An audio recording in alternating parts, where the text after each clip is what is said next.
muri Zimbabwe ndine nyaya ndasangana nayo panapa nhasi yandiri kuona advocate Fadzai Mahere vari kukomenda on nyaya Wycliffe Chivayo paanga akuramba ari kuti inini handina chekuita kana kuti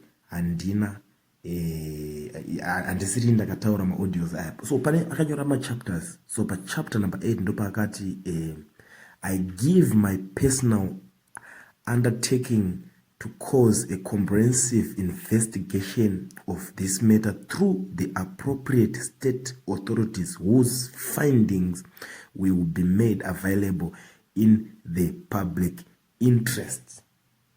Nopari kuzokomendwa na advocate Fadzai Mahere zvikanzi, in what capacity is my son going to cause an investigation to be carried out through state institutions?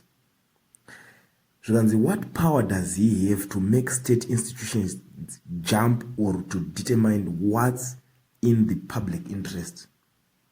How can he cause an investigation when the prima facie allegation suggests he should be investigated?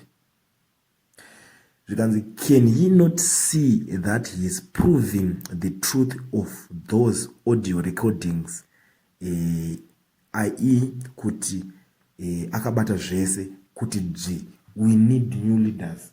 Ndo mashoko ari kubva kuna advocate Fadzai Mahere. Kusaziva kuti imi maZimbabweans muri kuionawo sei nyaya, muri kuitorawo sei commentary yaiswa panapa panyaya.